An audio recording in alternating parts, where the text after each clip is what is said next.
आई तनी सोच के आवा बनाई के तो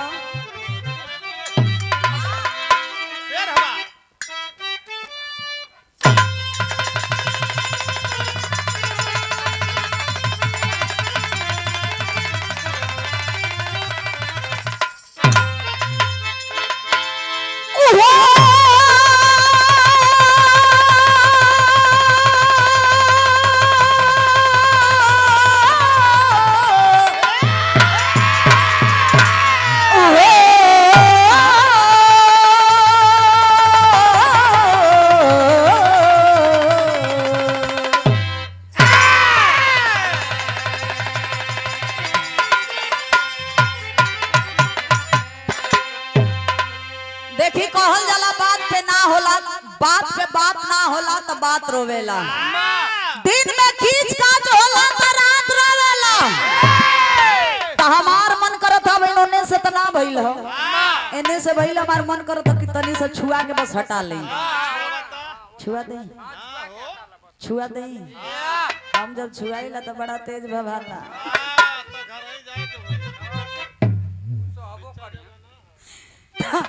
आई बहुत कुछ ना, लेकिन बस तनी सा छुआ के हटा ले। बिरहा में कवि जी 4 लाइन का भूमिका के भाव में लिखल ना कैसे।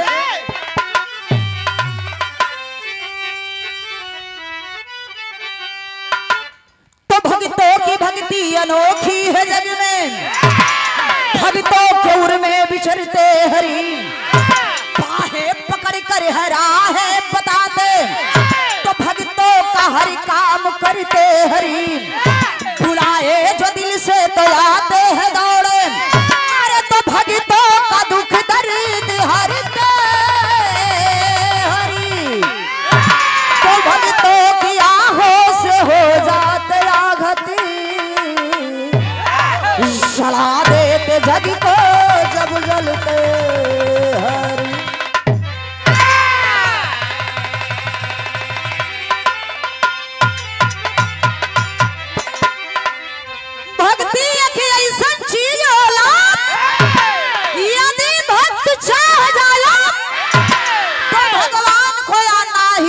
है अभी नहीं गईला मंदिर में मन लगौले हवा के सरवा जूतवा बहरवा निकल ले हैं, कोनो चोर न लेके भाग जाओ तो उतरे ना नहीं ना हो। तब बिरहा में एक लाइन गजल का टुकड़ा है कैसे।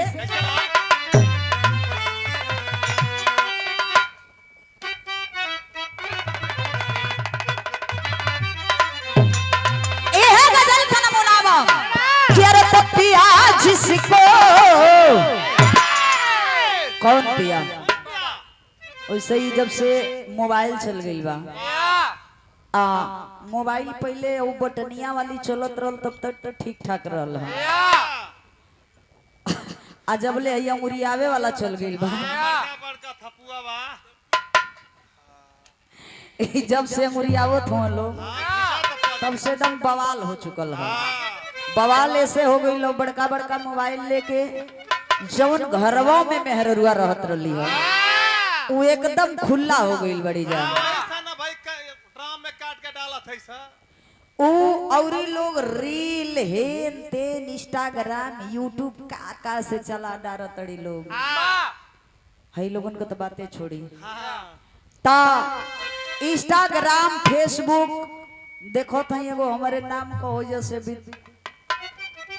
भाग के चली आई हो लंदन से का करबाई को मरास बड़ा खतरनाक हो बहुत बेकार है, बचा के रखा देखबा आजकल पहले का कवि बड़ा सोच समझ के कोनो चीज लिखत रहा लोग, दुई अर्थी लिखत रहा लोग।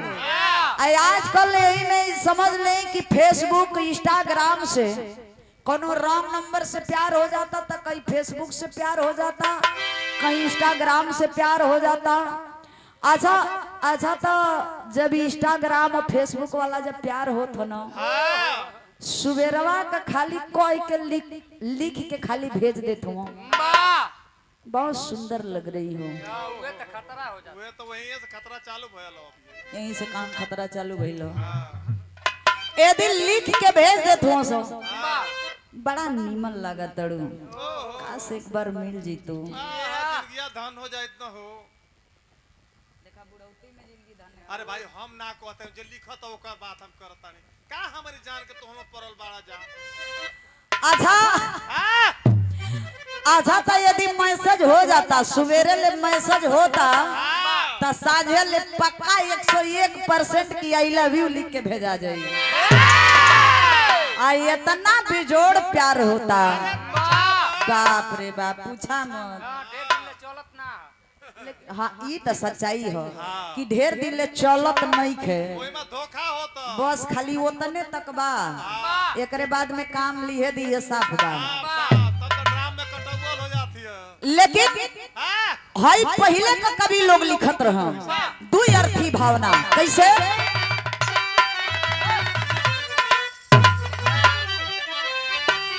अरे तो पिया जिसको अरे तो पिया जिसको चाहे सुहागन कोई है और आशिया भैया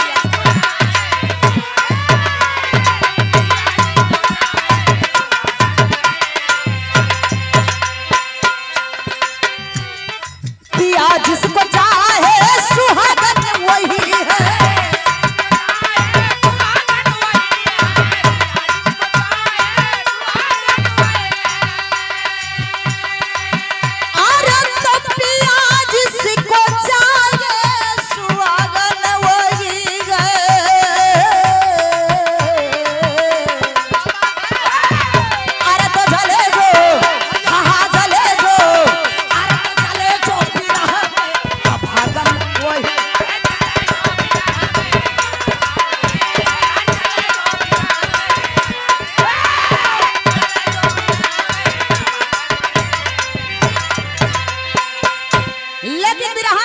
संकेत कैलन का अरे तो गजब है, हाँ हाँ गजब है, अरे तो गजब है गजब है खुदा की खुदाई छिया भैया।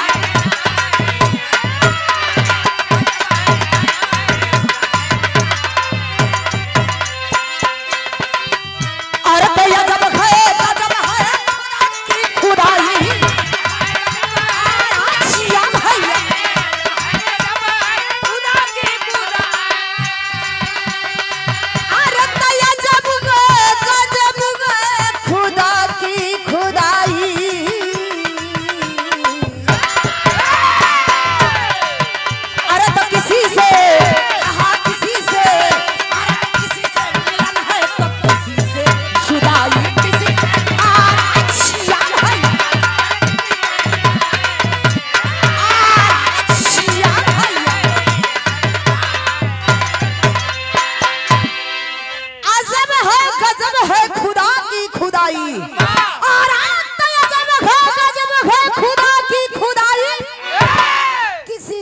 मिलन है तो किसी से जुदाई। विरह में कवि संकेत कैलन नजम का लाइन लगल विरह का कहानी शुरुआत हो गए लावा।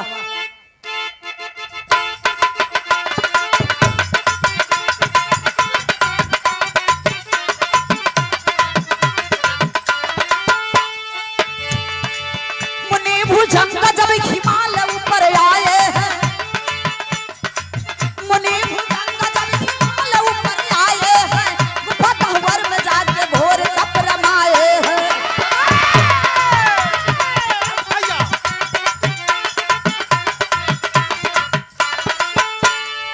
क्षीर कैलाश डोला इंद्र का इंद्रासन है, क्षीर कैलाश डोला इंद्र का इंद्रासन है, हुआ जो दोस्त अभी भी वेद का पैसासन है।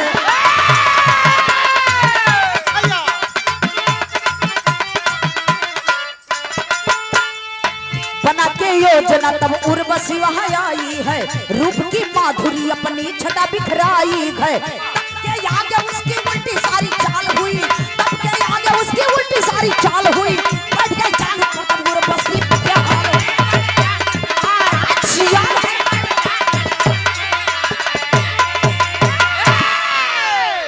भैया कहानी के समझ ली। हो गइलन। इतना घनघोर तपस्या कैलन कि उनके तपस्या से इंद्र महाराज का इंद्रासन डगमग हो गई। इंद्र महाराज उर्वशी नाम के परी के बुला के कहलन कि ये उर्वशी जाके मृतलोक में देखा कौन तपस्वी बाकी इतना घनघोर तपस्या कैलस कि हमार इंद्रासन डगमग हो गई। अच्छा था ये भैया उर्वशी नाम का परी 16 श्रृंगार 32 वीरन कई के श्रवण भैया वो आंख में गजरा, बाल में गजरा, होठ पे लाली, कान में बाली, कमर में करधन, पाँव में छागल, जियर जब लहराए के चलल है न कि ना तो जितना जने देखत हो बुझाता कि टकबाई धले ले टुकुर टुकुर ताकत हूं टुकुर टुकुर ताकत हो। पालक ऊपर से नीचे नहीं खजात पलकिया गिरत ना भाई एकदम तनको नहीं खाना गिरत हो टुकुर टुकुर टुकुर ताकत हो। बुढ़वा लोग तो पूछा लेकिन यार उर्वशी आइल बा देखत बा कि मुनि भुजंगा तपस्या में लीन हवन 1000 फेरा घुमलस लेकिन मुनि जी का तपस्या भंग नहीं खे हो। हार मान के जाय के उनके दाहिनी जांघी पर बैठले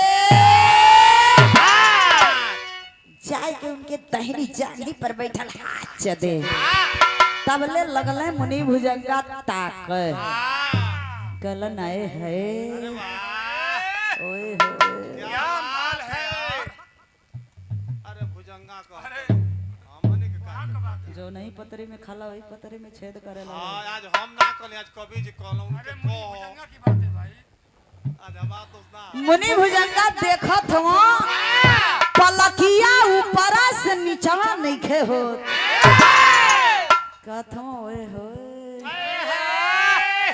काश एक बार भेंट हो जाई हमारा जिंदगी तो धन होई न जाइत लइकैया से जवानी आ गई अरे बा जवानी से बुढ़ौती आ गई हेतना सुघर खाली आय माल ना देखली अरे हम ना ए भैया मुनि भुजंगा सोचा लगलन लइकैया से जवानी आ गई जवानी से बुढ़ौती आ गई हेतना खूब सुंदर लड़की कब देखबे ना कैली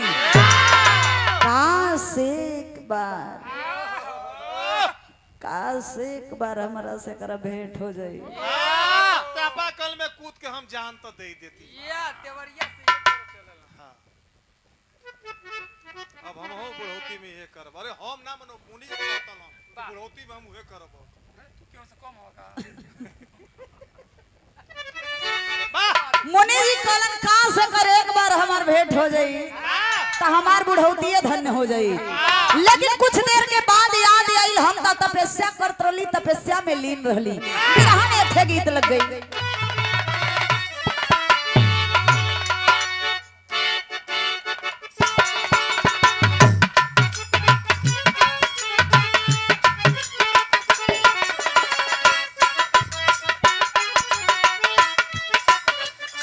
अच्छा त इहे गीत के लाइन बा कोनो लड़की कोनो लड़का से कहलस बाबा का कहलो काहे का हो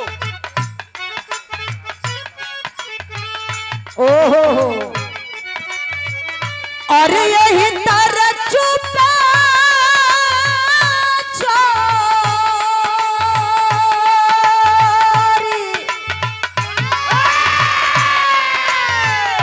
यही तर चुप चोरी कहियाल चाली यही तर चुप कहियाल यही तारे चुप चोरी कहियाल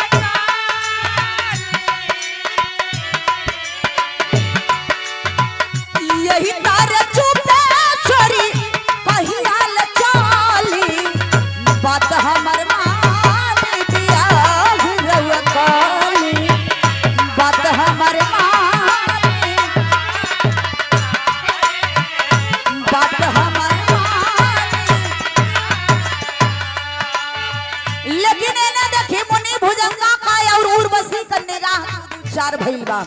जब दू दू चार भइल तब मुनि भुजंगा एक ठे बात कहलन। का कहे वाह तकल भुजंगा जब तकल भुजंगा जब सुंदरी की ओरी तकल भुजंगा जब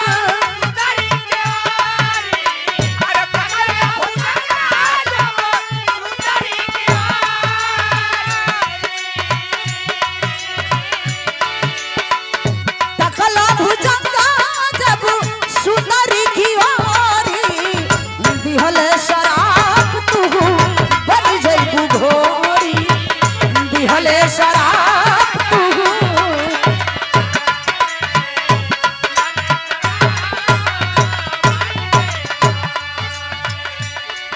ए भैया मुनि भुजंगा और उर्वशी दोनों एक दूसरे के देखत हुआ। मुनि भुजंगा कहलन जाओ तुम मेरा श्राप यदि यदि तुमने मेरा तपस्या भंग कर दिया तो जा तुम्हें मेरा श्राप है कि तुम घोड़ी हो जाओगी। अरे बाप रे बाप जब इतना उर्वशी बतिया सुनलस ना हाथ जोड़ के लगल झरझर झरझर रोवे कलस नहीं मुनिवर इतना घोर अपराध मेरे साथ मत कीजिए। हम अपना मर्जी से राउर तपस्या भंग नहीं थी कैले बल्कि केहू के इशारा से कैले बनी। ए बाबू उर्वशी रोवे लागल हाथ जोड़ के कलश मुनि जी श्राप देवे के तो दे दिहली ई बताई कैसे अब कब मुक्ति हुई। मुनि जी बतावत हुन जा जब 3:30 बजे इकट्ठा हुई तो घोड़ी के शरीर से मुक्ति मिल जाई। ए भैया घोड़ी चलल है जंगल की ओर यह हर बिरहा के शैली में बतावे के पड़ा।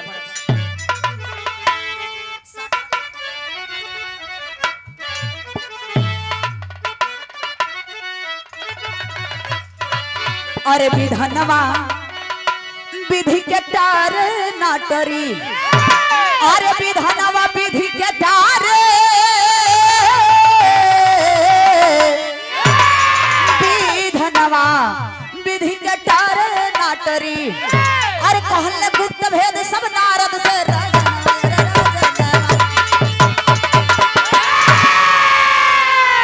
कहले गुप्त भेद सब नारद से रजनवा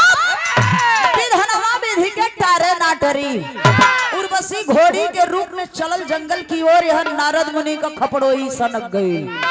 नारद मुनि सोचला अब तो उर्वशी घोड़ी हो गई अब का करी त कोनो हमरा के युक्ति लगावे के पड़ी। ऐसा तो आजकल के समय में मोबाइल में यदि नेटवर्क ना रहे तो माँ कसम केहू से बात न हुई। और वो समय यदि नारद मुनि का समझला कि जब चुरकी खड़ा हो जा एंटीना यदि खड़ा हो जा तो समझ ला कि एकदम हॉच जैसे टावर एकदम कच कच कच कच पकड़ा था मनो उनका नारद जी का रामनी जी का। अच्छा त नारद मुनि सोचे लगलन त हम करी का यहर कृष्ण भगवान का लइका पर दुमन दुआरी पे खेलत हुआ तब ले आई के कलन का हो ए हो का हो कला केला खेलत हुआ ई निकना लगा था लइका का जात कलत्ता बहुल ले जाके डंगुआ बड़ा निक्का घोड़ी बनले हो ओकरे दुआरवा पर से घोड़िया मंगा लेता तो तोहू के निक लागी तो देखऊ वाला के निक लागी कल मतलब कलन अरे डंगुआ ले जाके बड़ा सुंदर घोड़ी बनले बा तो लइका के बात जनते न बनी हम बताइला 3 हठ बड़ा खतरनाक होला। कौन कौन ये हठ बतावे आई लई हम तक बता दादू ले ज्यादा 3 हठ इतना खतरनाक होला बाल हठ तिरिया हठ और राज हठ बड़ा खतरनाक होला।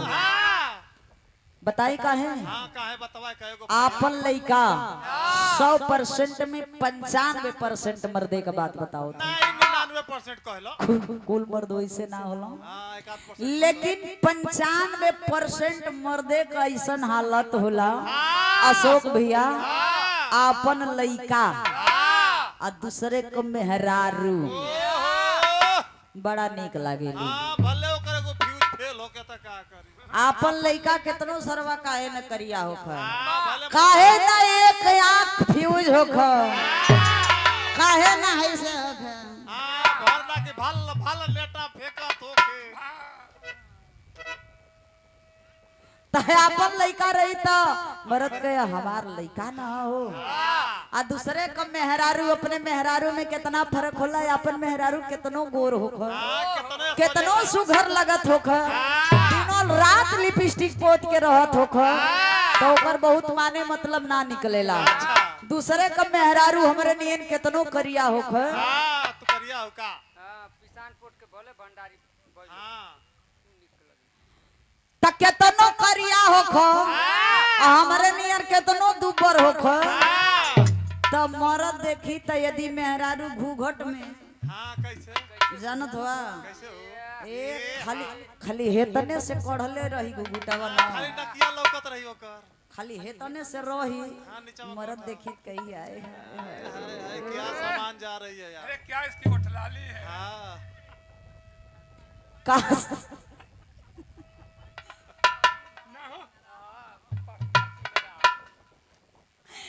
कहिया कि काश एक बार ताक दे हां तो हम तो मारी न जाती आहा राजो हट होई तरे बड़ा खतरनाक हो अब दिरिया हट का जाना थोड़ा बड़ा बात जवन मरद सच्चाई हो हां एकदम सही सही बताइए यही से तो हम अकेले जियत हई हां ठीक तो हां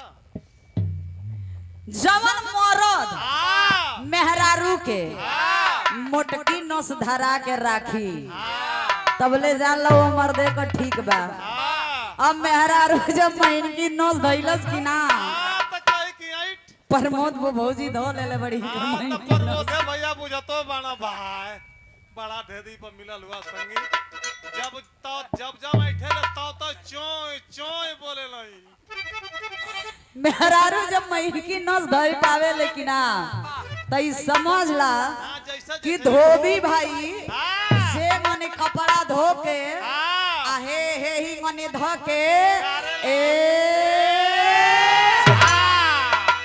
तो वही मने धो के गार देली जा हां ये बाबू प्रमोद बचल लो भावा बड़ा जुग जमाना चोरत उनकर महीन की नस धरा गइल एकदम एकदम जैसे बैठे चोय चोय कभी जी देखा है भाई मोटकी नस धरा के रखले हो आइए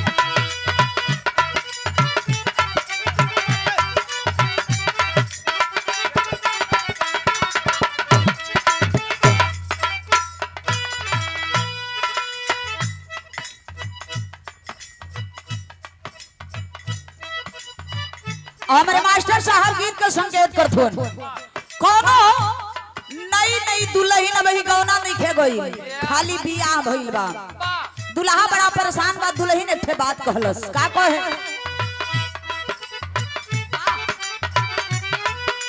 ई हम कहे अरे गवना के बात अपना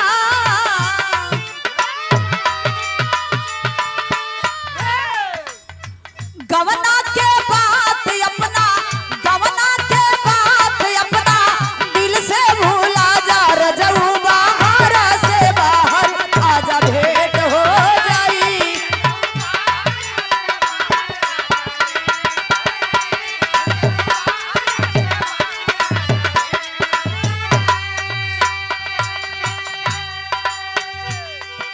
लेकिन यहाँ बिरहा में कवि जी भाव लिखलन है कैसे आपस में बतियाओ डंगू राजा आया हर मुनि जी आके कहलन के रे राजा सुन ले बानी राजो में राजा बड़ा अपन जान भले कुर्बान को दी लेकिन ये घोड़ी केहू के कतई मत दी बतियावत हुन का कहत हुन कहले ना रात बड़का कहले ना रात बड़का हवा जनवा लड़ी है भला की लड़ाई आर पार हो जाई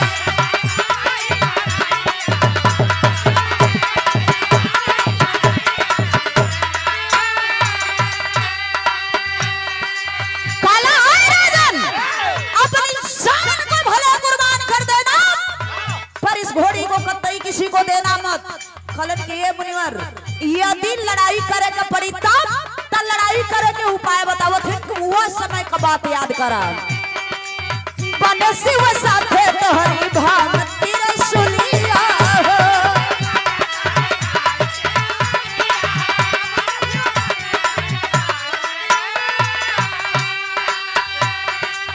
भूली चक्रधारी का सगरो यकिलिया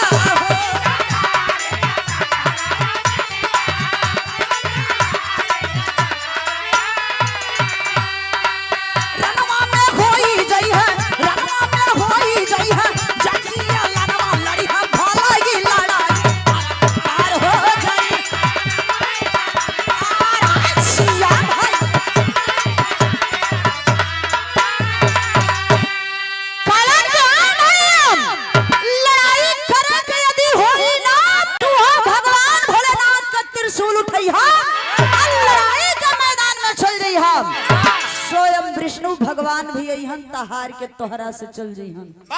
मानव का जात ना वह प्रधान वाली त्रिशूल उठोला लेके चल दी हलन लड़ाई के मैदान में। यहाँ रामदेव गुरु वाली गीत लग गई।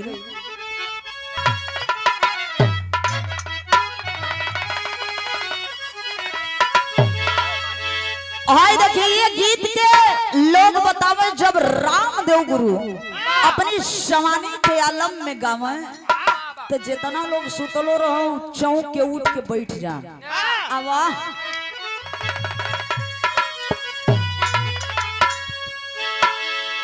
अरे तो झूलनियो का गोजरा अरे तो झूलनियो का गोजरा अरे टूटल रोजा जवानियों में गड़िया छूटल है राजा।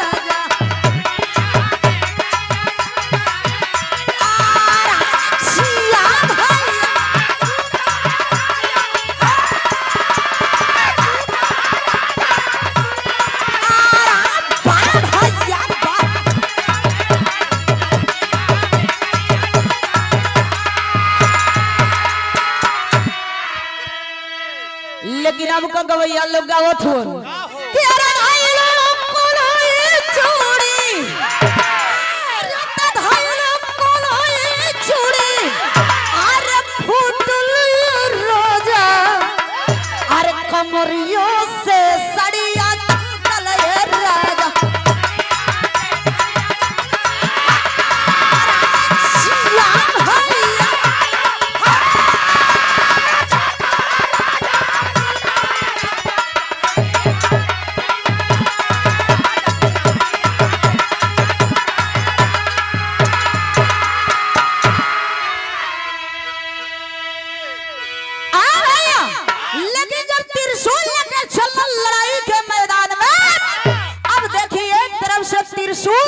दूसरे तरफ से कृष्ण भगवान इशारा करते हैं विष्णु भगवान का चक्र सुदर्शन। जब लड़ाई के मैदान में आया तो हुआ क्या?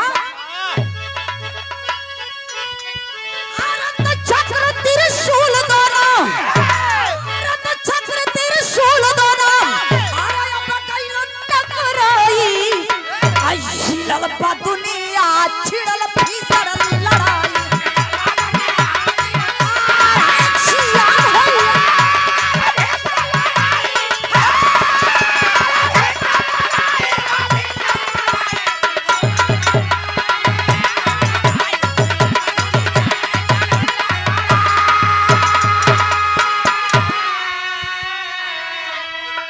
अरे तो बच गई दुनिया बढ़ल बा फिकरिया अंजनी से पहले गोहरिया।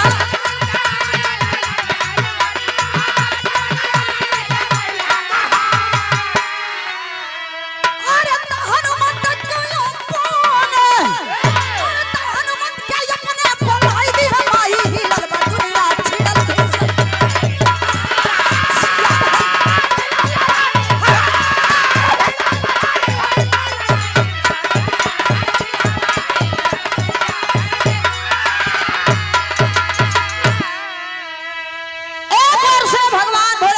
त्रिशूल दूसरे तरफ से विष्णु भगवान का चक्र सुदर्शन आइल आसमान में टकराइल बुझाइल कि तीनों लोक में से कहू लोक नहीं बची। ए बाबू सब देवता इकट्ठा हो गइलन। सब देवता इकट्ठा होकर लगलन सोचे कि आखिर में बुझाता कि तीनों लोक में से कहू लोक नहीं बची, आखिर में होई त का होई। ए भैया वही लड़ाई के मैदान में हनुमान जी अइलन। अंजनी माता बुला के कहली अरे बेटा चला जा इस लड़ाई को रोक लो, तेरे सिवा कोई नहीं जो इस लड़ाई को रोक सके। हनुमान जी हथवा जोर के लगलन गन गन गन गन गन गन गन गन गन गन गन कांपे। कलन मेरे बस की बात नहीं है। कलन का है? कलन एक तरफ देखो तो भगवान भोलेनाथ का त्रिशूल, दूसरे तरफ विष्णु भगवान का चक्र सुदर्शन। हम जाए के छुअब तो बुझाई कि हम धरती में धंस जाए, हमारा बॉस का बात नहीं थे भाई। का अल्लाह के लाइन में प्रमाण मिलल।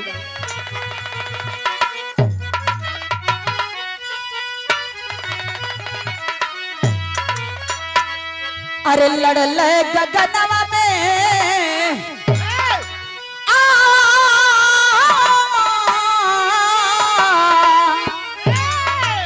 अरे लड़ल गगनवा में अरे चक्र तीर सुलवा बाबू।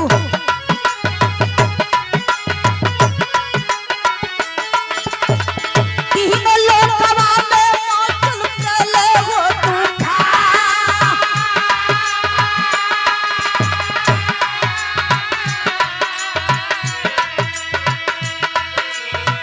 जाके कपिराई तब बाजवा के थमल बा।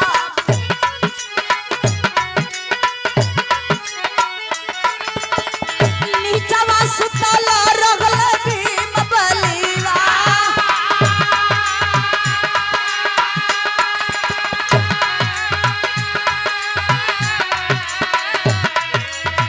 वीरता के देख लगवा अद्भुत नजारा बाबू। भीम के पदानिया पर उतरे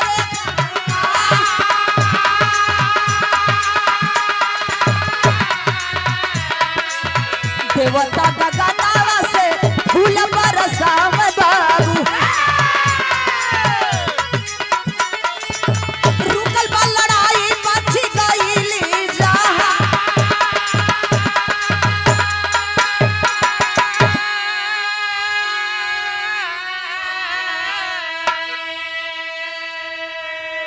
लोग लल करलन यहाँ भीम बलि जी जब लड़ाई के मैदान में अइलन, भीम बलि जी के धरती पर सुता दिहल गईल। उहे हनुमान जी एक तरफ से भगवान भोलेनाथ का त्रिशूल, दूसरी तरफ से चक्र सुदर्शन जब धीरे नीचे लेके उतरे लगलन। ए भैया तब जौने समय आके भीम बलि के शरीर पर हनुमान जी उतरलन, उस समय भइल का खड़ी के अंदाज में आखिरी लाइन में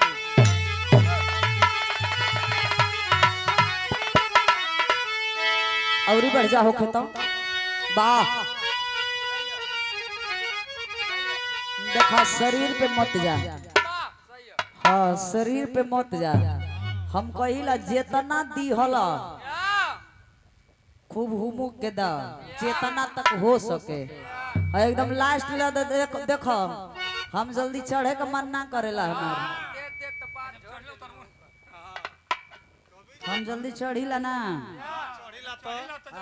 जब चढ़ीला तो जल्दी उतरबो ना करीला। हाँ तो देख तो दाया खरीले आवा।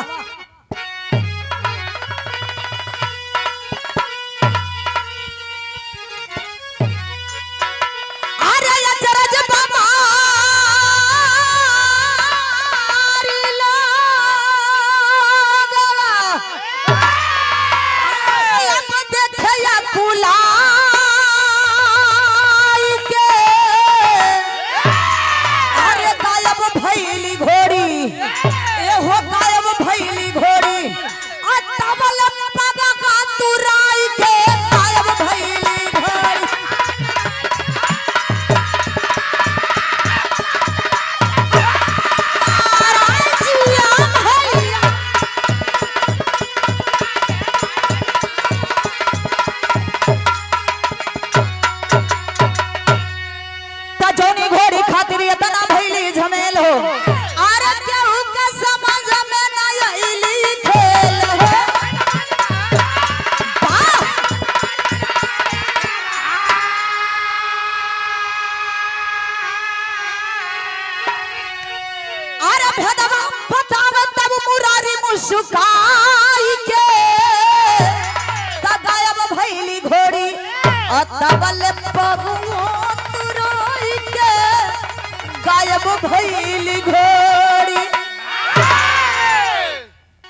त्रिशूल जब हनुमान जी नीचे लेकर के उतरे तब तक वो घोड़िए ना पता हो गई, घोड़िया गायब हो गई।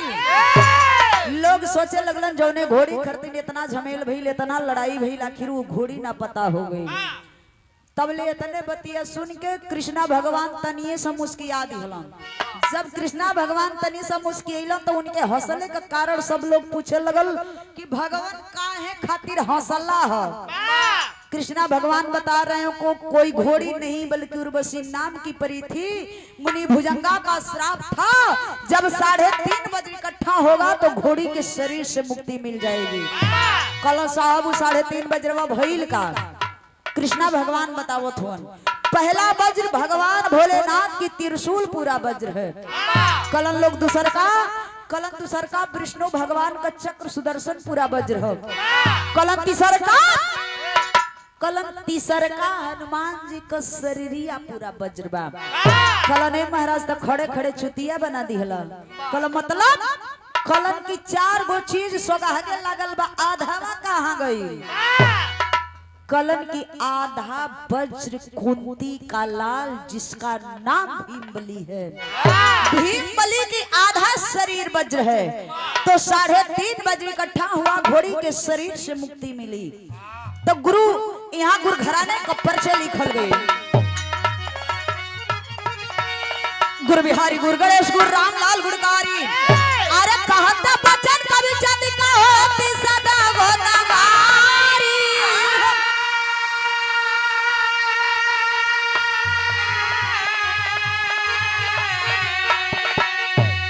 और विधनवा